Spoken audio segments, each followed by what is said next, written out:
Good afternoon, everybody. John Swift here. And as you might be able to tell, I'm at the airport today to see some special aircraft. I'm just darned excited to be out here because check this out. Right behind me is a T-6 trainer. I'm just gonna go layman's and say it's a World War II era trainer. Check this out. There is another plane over there, which I'm not gonna try to tell you what that is because I'll have to find out later, but check this thing out. I just talked with the pilot and he told me this was a trainer for World War II, never really not a combat aircraft. I don't know a lot of information about it, but the camera should speak volumes about how awesome this plane is.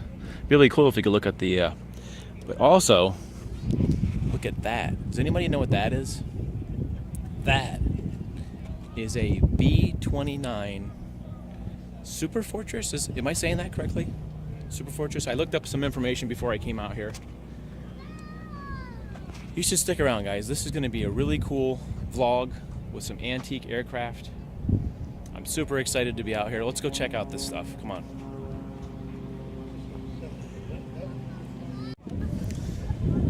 All right, so this is the B-29. Check this out. How cool this thing is.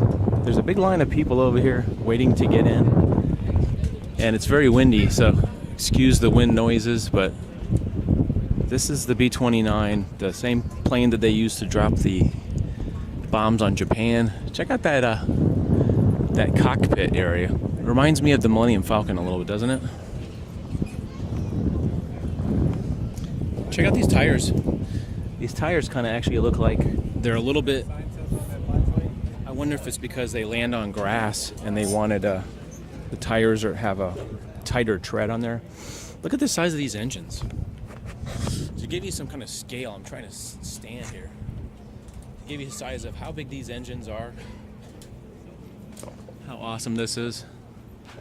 I guess this is called they call this the Freefie. the Freefie. The funny thing, I think why I'm laughing is because my friend had a dog called Fifi. It was a little French poodle. But how cool this is that I can actually stand here, actually touch the plane. Somebody's gonna come by and tell me not to touch it. How does it feel? It feels slippery. You know, I brought some literature with me about the B-29, but maybe I'll just kind of super in some information. Quite a large plane. Alright, so the information that I tried to memorize was that this was the first World War II era bomber to have a pressurized cabin, because I have actually flown on B-17, I think. I actually got a ride on that in the 24, and they don't have any pressurization, so it's basically open air. It can be cold if you get up very high. You see, this is very well maintained because they do have the socks stuffed in the holes. I guess it's a rag, but stuffed in the holes. Stuffed in the hole. I don't know if that's an exhaust thing, and they just want to keep it. That's pretty funny. There's actually That is pretty funny. a rag stuffed in there.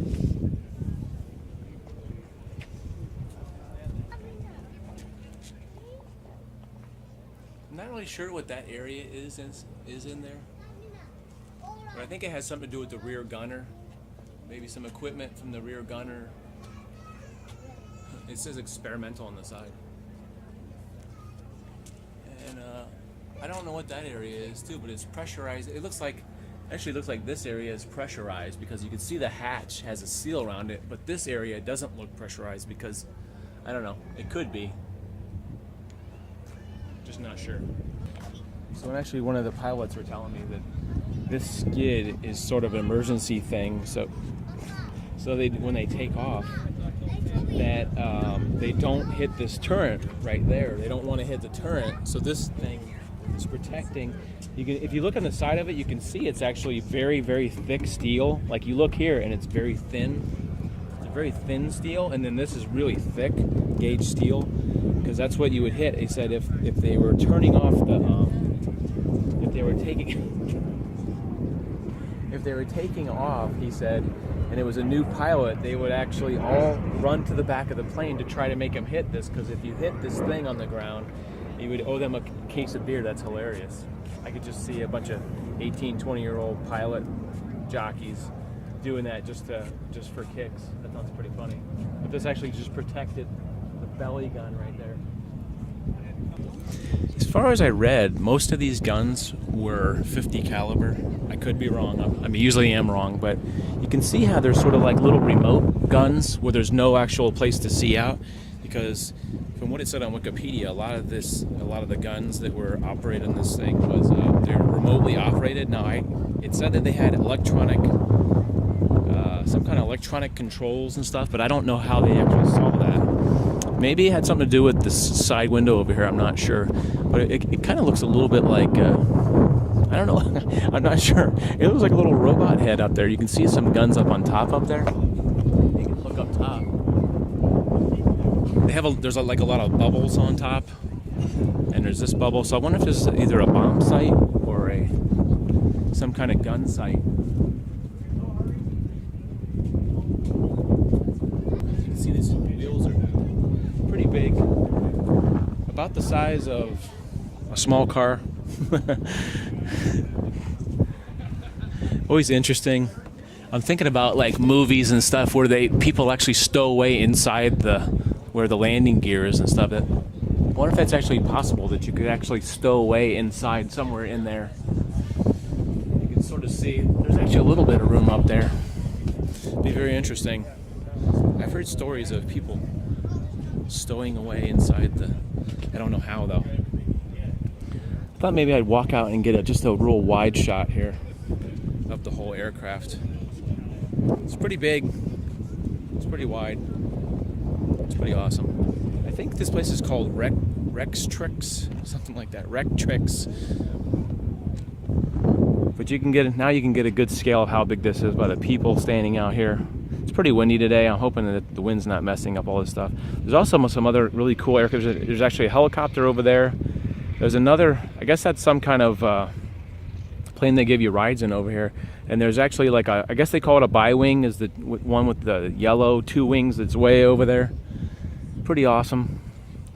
I hope we can get into the back. I was hoping we get in the back, but I have a feeling that because people are going out the front, they're only letting you see the front of the plane. So maybe we'll take a little jaunt around the back.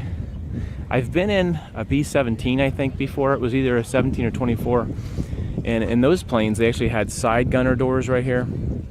And they let us stand like right where the side gunner's doors are. And there was actually like a little compartment in the back here where you would stand where the gunners, and you felt like you were like on the end of the world. It was such a strange thing. You can see there's like a little viewport type of thing on the wing right there, which I'm not gonna speculate about what that is. Some kind of site in the back where somebody would sit up in this area. And I don't know if that's for the remote gunner or not, but I know they had remote guns like the ones on the bottom and the top here. They had a remote guy, I guess, stood there, and somehow he had, I don't know if they had a camera or what they had for him to aim at, but something I guess I'll have to do some more research on. So we're just about to go in to take a little tour of the inside of the plane. We got to go underneath, stoop down about 3 foot and get under there. So how long have we been waiting here, Kimmy? Hour. I think it's another over hour. I'm tired now. Sure. Standing here, yes. We've been standing here, I'd say about 45 minutes, but Yeah, more than 45 minutes. you can see in order to get inside, you have to actually stoop down. You can see there's I guess that's the Bombay doors on this side. And then this is where you kind of crawl under to go up the ladder. We'll shoot some more of that, but this is right about midpoint of the plane here. You can see there's like a lot of, if you take a close-up look here, you can see all the rivets and everything on all the seams to the plane right here. The engine. But just in a second, we'll be going up under there into the actual plane to check it out. So right now we're looking at the Bombay, I believe here. You can see some, hopefully these are fake bombs here, kind of hanging in the Bombay.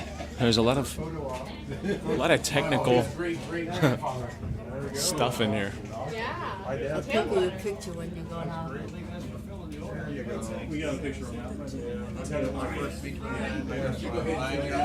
Lots of aluminum structure, and there's some storage. Looks like there's some storage in there. The potty was back there, so on 16 tins out of the bomb. Oh, okay. These are where we hang our ladders. Home Depot, circa 2014. Tell people the bomb drops down here, bounces over in the middle. Down. Can you tell me how big that tube is? Again, Is it's it 30. It's 40 feet long and it's 34 inches in diameter. so it's as small as it looks from here, basically? No, it's actually bigger than it looks. Oh, it is bigger than it looks. Nobody helping you. If you measure yourself from your knees, if you're on your hands and knees, 34 inches tall. knees to the back of your back, Makes it detonate. there's plenty of room to get through. You'd have no problem. That spinner. I've done it and it doesn't bother me. The problem There goes about Kimmy. 1,000 feet. This thing would spin up. They had safety pins that had to Kimmy's going up into the the wire cockpit and section there. it broke, and then it would spin up in arm. Look at this view. It's pretty awesome.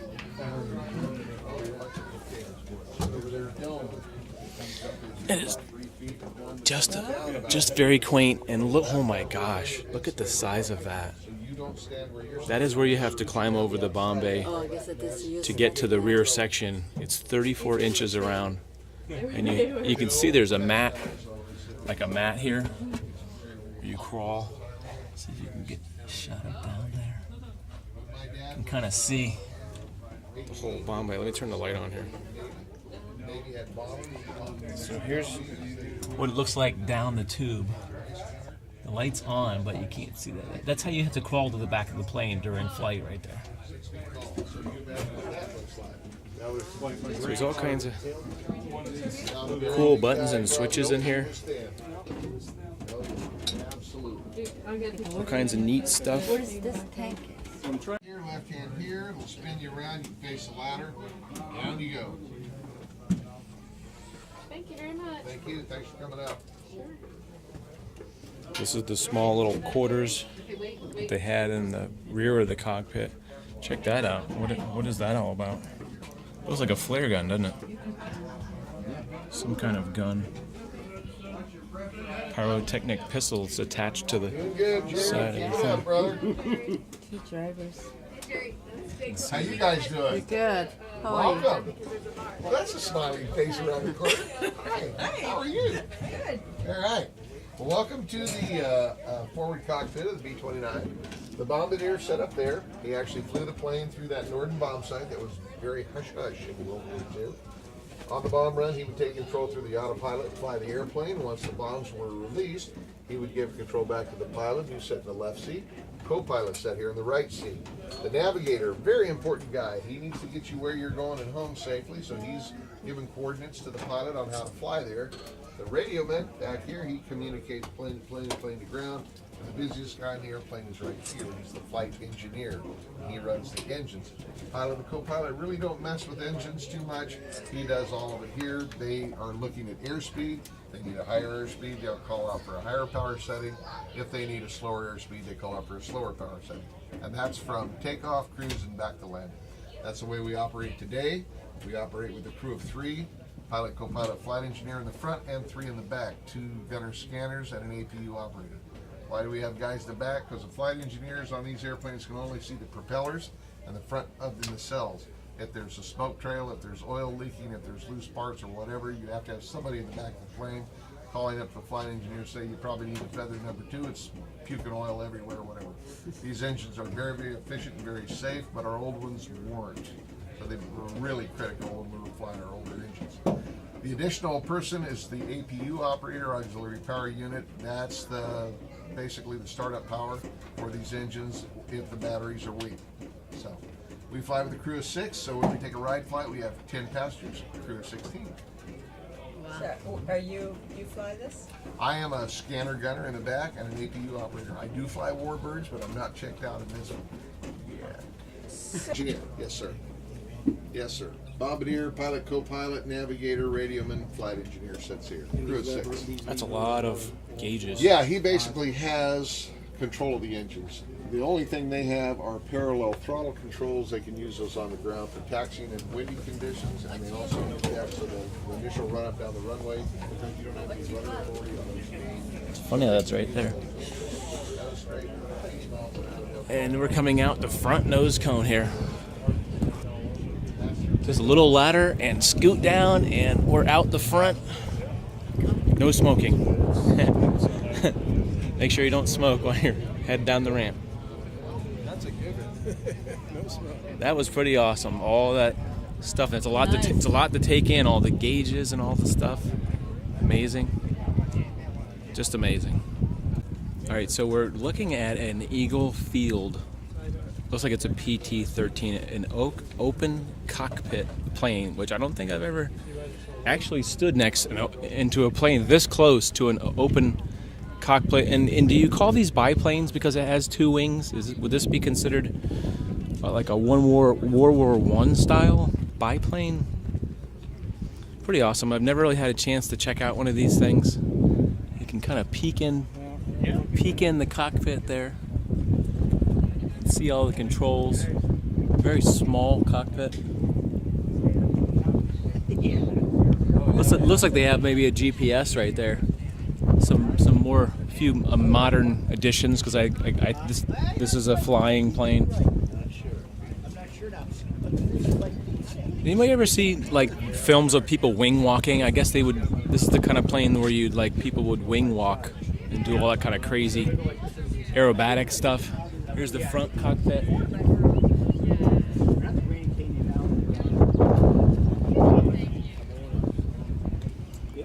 Pretty neat. Small, but very cool. I don't really know much. It didn't really have a lot of information that came with this plane. I'm sure it was restored from somewhere. I don't know about the history, but pretty awesome. Pretty cool. Fun to look at. When I go to things like this, which I haven't been to too many air shows, it's just really awesome that you can actually walk up to the plane and actually put your hand on and feel what it actually feels like. Sometimes it's like almost surrealistic that you're looking at something that existed back in the 1940s or possibly before. I'm not really sure. A lot of these planes, I think, have been rebuilt from scrap or scratch, either one. But it's just really awesome to be able to stand here, to actually touch something that existed around the time that my father was probably in World War II. My dad's kind of an older guy. It's just pretty awe-inspiring, really. It's hard to believe this thing is, what would it be, over 70 years old? Pretty awesome. Pretty amazing. Pretty awe-inspiring. So what we're looking at is a World War II Jeep. This is a 1945 Willys MB quarter-ton 4x4 truck. I didn't know these were 40 before. I guess I don't really know a lot about Jeeps, but check out the horseshoe right there. I don't think I've ever seen one of these Jeeps actually close up before. Thought we'd just take a little stroll. Notice the gun holder here with the gun. I don't know what kind of rifle that is. Pretty neat how simple it is. Look at this this gear shift. Doesn't it look like a little bit like a grenade? The tip of a grenade there. Pretty awesome. Real simple features. Check out the vintage helmet here with the matches.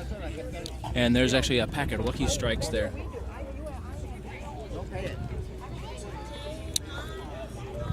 I really love to look at vintage military gear. I kind of wish I did this more often.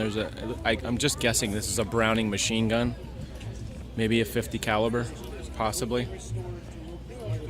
Some vintage canteens, blankets. I guess maybe they put blankets in the seats there, and some vintage packs there. Pretty awesome. The wheels seem, by today's standard, very thin and small. Looks like this is like the horn here, just mounted right on the front bumper. Pretty awesome. Always kind of fascinated by the headlights, how they had like special, oh maybe that's a horn or something. A lot of times they would have the headlights would be spray painted, except for a narrow slit to try to keep down their visibility so they wouldn't get shot by planes. When somebody like to return something, they know that it's being added on to. Yeah, like I said, never really had a chance to take a close-up look at a vintage World War II Jeep like this before. So this plane is a C-45 Expediter. What it says here, it's restored to the colors of the England's Royal Air Force as a VIP transport and liaison aircraft. So it's very different looking with the yellow bottom and the green and brown top. Very awesome. Not as much of a crowd pleaser. I guess it's called bucket of bolts. I guess that's the name they name these planes. Still pretty awesome that this thing is probably somewhere in the neighborhood of 60 to 70 years old. Look at that engine.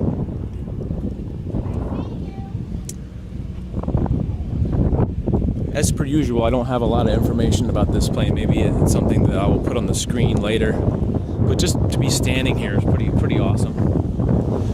Pretty awesome to be looking at these aircraft that are very, very old, but in nice condition.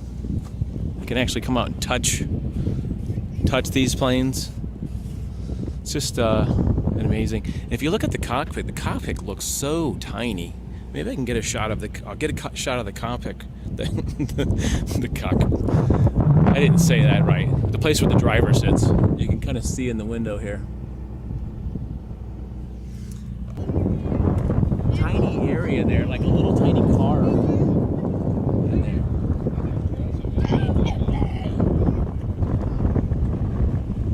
It seems very, very small, very confined area there. You know, the planes are always made for, weight considerations, and so these weren't considered, big planes, and it's not big by standards, but still pretty awesome. I love aircraft. I don't go to a lot of air shows, but when I do, I really get excited about just looking at the history and the awesomeness of some of these planes that have, some of these have possibly seen gunfire. I don't really know for sure.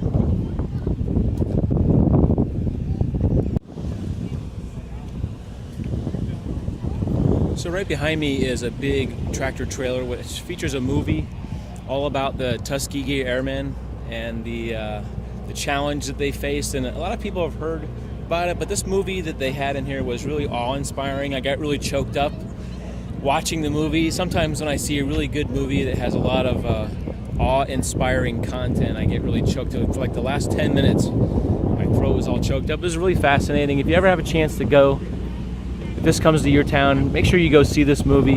It's called the CAF Red Tail Squadron, and the movie's Triumph Over Adversity, Rise Above.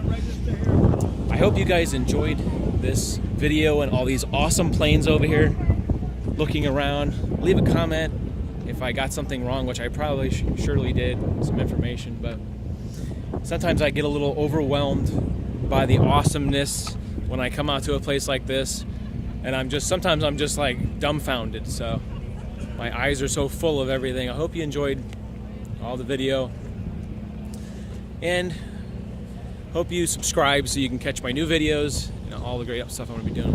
I'm going to say goodbye, you guys. Thanks for coming along. We'll see. I'll leave you with a shot of the, what is it?